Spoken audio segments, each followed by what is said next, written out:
तलाक तलाक दूंगी, मगर मेरी एक शर्त है।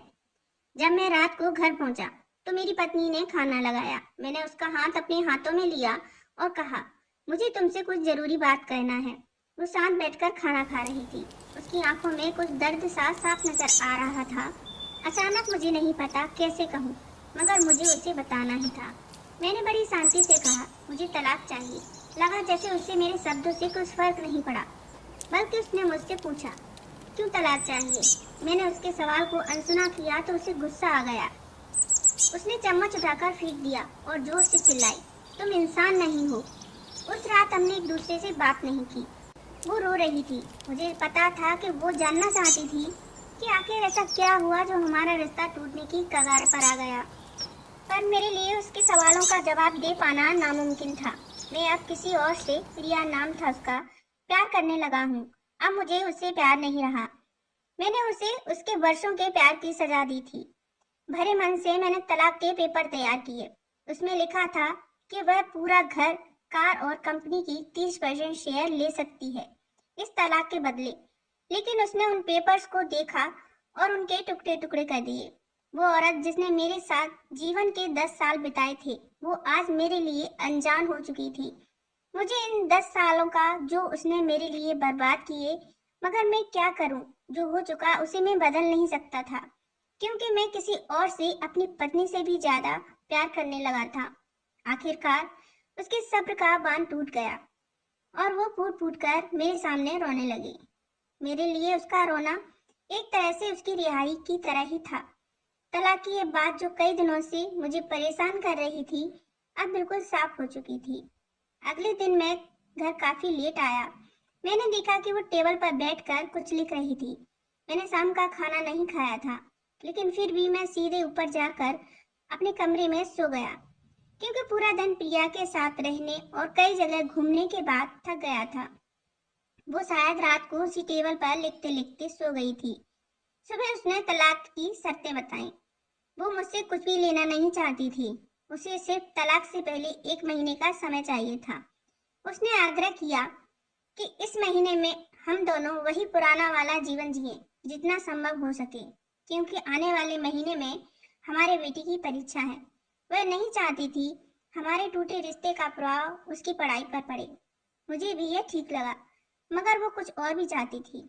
जैसे शादी के दिन में उसे उठाकर अपने शयन कक्ष तक ले गया था, उसी तरह हर रोज 1 महीने तक मैं उसे शयन कक्ष से उठाकर मुख्य द्वार तक ले जाऊं। मुझे लगा यह पागलपन है, मगर इन आखिरी दिनों को थोड़ा अच्छा बनाने के लिए मैंने उसकी यह शर्त स्वीकार कर ली। मैंने प्रिया को अपनी पत्नी की सभी शर्तें बताई। वो हंसने लगी। उसे लगा मेरी पत्नी कितने भी तरीके अपना ले, तलाक तो तय है। मेरी पत्नी और मैं किसी से भी इस दौरान नहीं मिले थे, लेकिन उस दिन जब मैं उसे पहली बार उठाया, गेट तक ले गया, तो हम दोनों काफी अजीब महसूस कर रहे थे। पीछे से हमारा बेटा भी खिलखिलाकर खुश हो रहा था। अगले दिन यह काम थोड़ा सामान्य और आसान हो गया। वह मेरे सीने से लगी थी और मैं उसकी खुशबू महसूस कर रहा था। ऐसा लगा जैसे कई दिनों बाद मुझे यह खुशबू मिल रही है, या फिर कई दिनों से मैंने उसके होने का महसूस नहीं किया था। पहले जितनी उसमें वो कसाव नहीं था, और चेहरे पर कुछ हल्की झुर्रियां नजर आ रही थी और बाल भी काफी सफेद होने लगे थे।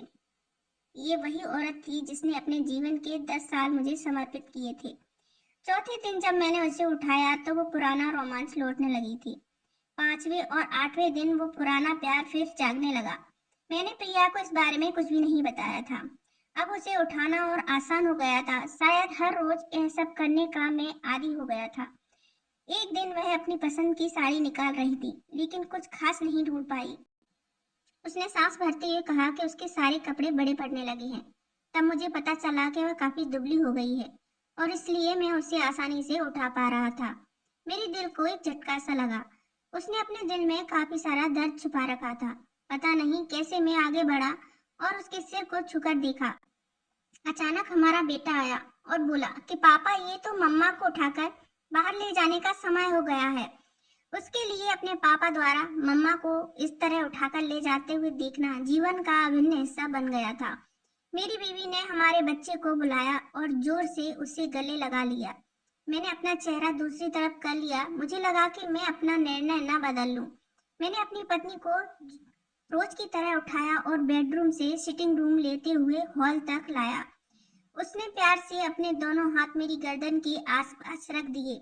मैंने उसे जोर से पकड़ रखा था, बिल्कुल हमारे सुहागरात की तरह, मगर उसका इतना कम वजन मुझे परेशान कर रहा था। महीने के आखिरी दिन जब मैंने उसे उठाया तो मेरे लिए एक कदम भी चल पाना मुश्किल हो रहा था। हमारा बेटा स्कूल जा चुका था। मैं अपनी कार में ऑफिस गया और कार से कूदकर बाहर आ गया, बिना कार को लॉक किए। मुझे डर था कि अब एक पल की भी देरी कहीं मेरा इरादा ना बदल दे। मैं ऊपर गया, प्रिया ने दरवाजा खोला और मैंने उससे कहा, सॉरी प्रिया, अब मैं अपनी पत्नी से तलाक नहीं लेना चाहता। उसने मुझे देखा और मेरे सिर पर हाथ फेर कर कहा, तुम्हें बुखार तो नहीं है?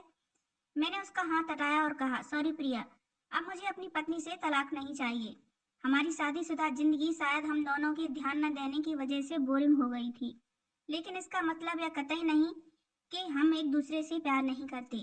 अब मुझे एहसास हुआ है कि जिस दिन मैं उसे शादी करके अपने घर लाया था, उस दिन से जीवन के आखिरी दिन तक मुझे उसका साथ निभाना है। प्रिया के होश उड़ गए। उसने मुझे एक जोरदार चांटा जड़ दिया मेरे मुंह पर। वह रोने लगी और दरवाजा अंदर से बंद कर लिया। मैं सीढ़ियों से नीचे उतरा और आकर अपनी कार में बैठ गया। आगे एक फूल वाले की दुकान पर रुका और अपनी प्यारी पत्नी के लिए एक सुंदर सा गुलदस्ता लिया। दुकानदार ने पूछा कि इस पर क्या लिखना है। मैंने मुस्कुराते हुए कहा कि मैं तुम्हें जीवन के आखिरी दिन तक यूं ही उठाता रहूंगा, मेरी अर्धांगिनी। उस शाम जब मैं घर आया, हाथों में गुलदस्ता लिए, मेरे चेहरे पर एक मुस्कान थी। मैं ऊपर अपने कमरे की तरफ भाग कर गया, लेकिन तब तक वह मुझे छोड़कर इस दुनिया से जा चुकी थी, हमेशा के लिए। वो कई महीनों से कैंसर से लड़ रही थी, लेकिन मैं प्रिया के साथ इतना खोया हुआ था कि कभी ध्यान ही नहीं रहा। उसे पता था जल्दी मुझे छोड़कर जाने वाली है, इसलिए वह मुझे और मेरी बेटी के रिश्ते को टूटने से बचाना चाहती थी। मैं नीच उससे तलाक लेना चाहता था, लेकिन फिर भी उसने मेरे बच्चे की नजरों में एक प्यारा पति और पिता बना दिया था। जीवन की छोटी छोटी बातें रिश्तों में बहुत बड़ा महत्व रखती हैं। बड़ा घर, बड़ी कार, बैंक बैलेंस, ये खुशियों का हिस्सा जरूर बन सकते हैं, मगर अपनों के बिना इनकी कोई कीमत नहीं।